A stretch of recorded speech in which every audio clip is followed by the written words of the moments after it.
അസി റോക്കി എന്നുള്ളത് വെച്ച് കഴിഞ്ഞാൽ എൻ്റെ അസി എന്നുള്ളത് എൻ്റെ പേരാണ്. റോക്കി എന്നുള്ളതെന്ന് വെച്ച് കഴിഞ്ഞാൽ കുറച്ച് റോക്കായിട്ടുള്ള പരിപാടികളൊക്കെ ചെയ്യുന്നുണ്ട്, അതുകൊണ്ട് ആൾക്കാർ തന്നെ ഇട്ടുന്ന പേരാണ്. ആ ഫ്ലോയിൽ പോകുന്നു എന്ന് പറഞ്ഞു കഴിഞ്ഞാൽ നമ്മൾ ഇവിടെ എത്തണം നമുക്കറിയാം. ഇത്രയും വർഷത്തിൽ എന്ന് പറഞ്ഞ പരിപാടിയാണ് അത്. വളരെ വളരെ സീക്രട്ട് ആയിട്ടുള്ള സംഭവമാണ്, അത് പറയാൻ പറ്റില്ല. 3 പയ്യന്മാർ വന്നിട്ട് എന്നോട് എന്ത് നമ്മളെ കൂടെ ഡാൻസ് കളിക്കും, നമ്മളില്ലടാ എനിക്ക് നിന്നെ അറിയത്തില്ല, അതുകൊണ്ട് ഞാൻ ഡാൻസ് കളിക്കില്ല എന്ന് പറഞ്ഞു. പക്ഷേ ഞങ്ങളിപ്പോൾ നമ്മൾ ഫ്രണ്ട്ഷിപ്പ് സ്റ്റാർട്ട് ചെയ്തിട്ട് 4 ഇയർ കഴിഞ്ഞു. എനിക്ക് ഇതുവരെയും ഒരു ബാഡായിട്ട് അവൻ്റെ കയ്യിൽ നിന്ന് ഒരു സൈഡിൽ ഒന്നും ഉണ്ടായിട്ടില്ല. അതിൽ പിന്നെ അത്രയും വലുതായിട്ട് ചെയ്യേണ്ട കാര്യങ്ങളൊന്നും ഉണ്ടായിരുന്നില്ല, അതുകൊണ്ട് ഏറ്റെടുത്തു. അതെനിക്ക് ഞാൻ ഭംഗിയായിട്ട് ചെയ്തു. എന്തിനാണ് ഇവർ ഇങ്ങനെ ചെയ്യണമെന്ന് അറിയില്ല.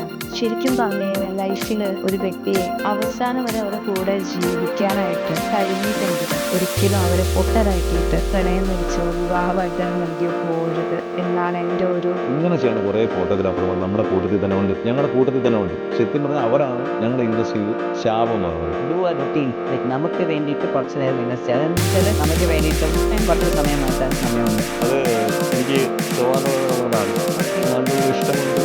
മാത്രമല്ല ട്രിവാൻഡ്രം എനിക്ക് ആസ് എ മലയാളി എനിക്ക് ഏറ്റവും കൂടുതൽ അഭിമാനിക്കാൻ പറ്റുന്ന ഒരു സിറ്റിയും കൂടിയാണ്. എനിക്ക് ഈ സിറ്റിയോട് ഭയങ്കര ഇഷ്ടമാണ്. ഇപ്പൊ വാഴ പോലൊരു സിനിമയിലോട്ട് ആനന്ദ് വിപിൻ ചേട്ടനാണ് എന്നെ വിളിച്ച് സംസാരിക്കുന്നത്. വിപിൻ ചേട്ടനും വിളിച്ചിട്ട് പറഞ്ഞു ഇങ്ങനൊരു ത്രൂഔട്ട് പരിപാടിയുണ്ട്. അപ്പൊ അതുകൊണ്ടാണ് വാഴ ഉള്ളത് കൊണ്ടാണ് ഇപ്പൊ ഞാൻ ഇവിടെ ഇരിക്കുന്നത്.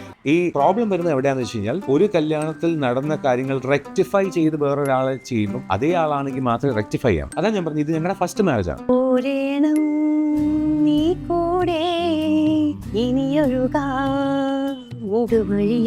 Actually Kerala is really great for tourism, right? So എൻ്റെ അച്ഛൻ്റെ ബിസിനസ് കാരണമാണ് നമ്മളിവിടെ വന്നതാണോ. സോ ബേസിക്കലി അവർ business is tourism related. So അതെൻ്റെ വളരെ പേഴ്സണൽ ആയിട്ടുള്ളൊരു കാര്യമാണ്. എൻ്റെ പേഴ്സണൽ ആയിട്ടുള്ള കാര്യങ്ങൾ ഞാൻ വളരെ പേഴ്സണലാക്കി വെക്കുന്ന ഒരു വ്യക്തി എന്ന നിലയിൽ അങ്ങനെ ഒരു ചോദ്യത്തിന് ഞാനിപ്പോൾ ഉത്തരം തരുന്നില്ല. അപ്പം അത് ഇപ്പോഴും മരിച്ചു എന്നുള്ളത് നമുക്ക് അക്സെപ്റ്റ് ചെയ്യാൻ പറ്റാത്തൊരു സ്റ്റേജാണ് അത്. അതുകൊണ്ട് എനിക്ക് തോന്നുന്നു നമുക്ക് ഏറ്റവും പ്രിയപ്പെട്ടവരുടെ മരണമാണ് എന്നെ സംബന്ധിച്ച് ഭയങ്കര ഫിയർ ആണത്. അത് സ്റ്റീഫൻ ദേവസി എന്ന് പറയുന്നത് വലിയൊരു അനുഗ്രഹമായിരുന്നു എനിക്ക്. ഒരു വലിയൊരു ടേണിംഗ് പോയിന്റ് ആയിരുന്നു when it comes to live performances. 2022 April 1-ാം തീയതിയാണ് ആദ്യമായിട്ട് ഞാൻ സ്റ്റീഫൻ ചേട്ടനോട് വർക്ക് ചെയ്യുന്നത്. ഇപ്പോഴത്തെ ജനറേഷൻ ഞാൻ കണ്ടിട്ട് കുട്ടികൾക്ക് കരിയർ എന്തായാലും ഉണ്ടാക്കണം.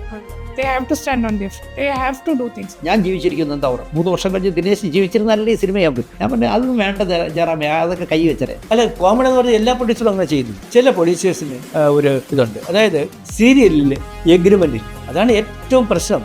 നമുക്ക് പ്രോബ്ലം ഉണ്ടാകുന്നത് എഗ്രിമെൻ്റ് ഇല്ല. കമന്റ് ചെയ്യാം, പക്ഷെ അതിന് ഒരു വിശകലനം നടത്തിയിട്ട് ചെയ്താൽ നന്നായിരിക്കും. പിന്നെ പൊടുന്നനെ പറയുന്ന കാര്യങ്ങൾക്കും ഒന്നും ചിന്തിക്കാതെ പറയുന്നവർക്കും അതൊരു രോഗം. ഇങ്ങനെ റിയാലിറ്റി ഷോയിൽ അവർ ഓരോന്നും കണ്ടിട്ട് അവർക്ക് ഇഷ്ടമുള്ളതെല്ലാം ആണോ അവർക്ക് ഞാൻ ചെയ്ത ക്യാരക്ടേഴ്സ് എല്ലാം ഇഷ്ടമായി.